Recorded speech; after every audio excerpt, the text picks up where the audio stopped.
اهلا وسهلا بكم، حياكم الله يا مشاهدين. معنا الاستاذ محمد شمس الدين. يا هلا ومرحبا، حياكم الله. يا هلا والله. نبي نستفسر من الاستاذ بخصوص الدورات اللي انت تعطينا.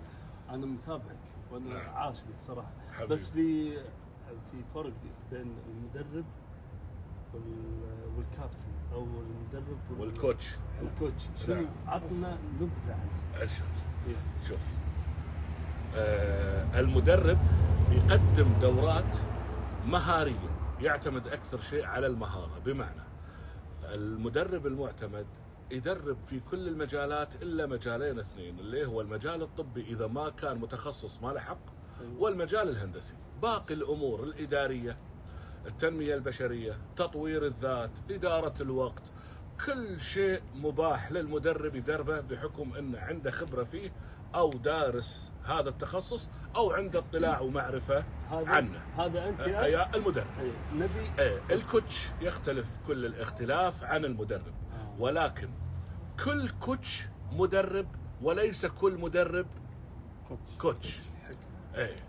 ما ينفع تكون كوتش إذا ما كنت مدرب وعلى الأقل متقدم. المدرب أول شيء، أول سنة للمدرب يكون شنو؟ مدرب مبتدئ. من السنة الثانية إلى 4 سنين 3 سنين يسمى متقدم. من 3 سنين إلى 7 سنين يسمى محترف.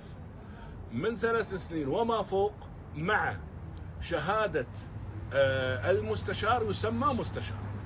هذا منو؟ المدرب. الكوتش يختلف كل الاختلاف عن المدرب.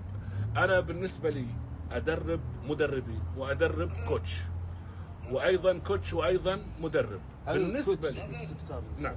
هل الكوتش يدرب المدرب؟ لا، المدرب يدرب الكوتش.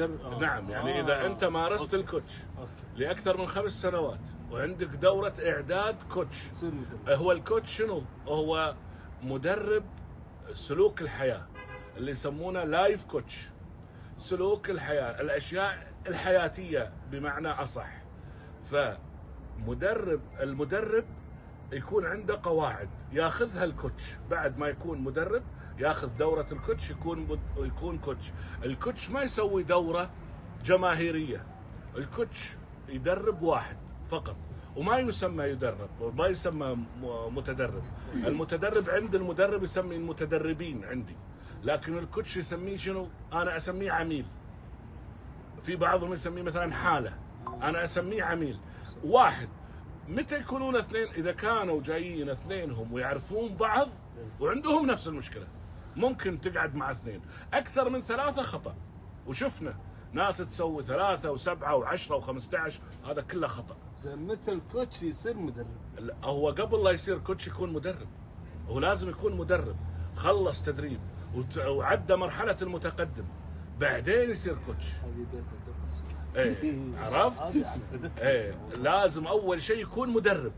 عشان يكون كوتش ناجح لازم أول شيء يصير مدرب ويدرب دورات. الأصعب السادة، الأصعب الكوتش ولا المدرب المتطور؟ الكوتش. نعم. الكوتش. لا، شوف، ما في أصعب. أنا مو مؤمن بكلمة صعب. طاقور الفيلسوف الهندي شنو يقول؟ يقول المستحيل مستحيل الوجود إلا في عقول العجزة. الشخص العاجز ما في شيء اسمه صعب. أنا ممكن خلال 5 ساعات أقدر أكتب موضوع، أنت ممكن 15 ساعة، واحد بنص ساعة، فبالأخير كلنا بنكتب موضوع. وصلت لك الفكرة؟ أنا ممكن خلال 1 أو 2 أكون مدرب محترف، واحد 10 سنين، واحد من أول دورة يسمونه مدرب محترف. هي قدرات، لكن أصعب أنا ما عندي أصعب.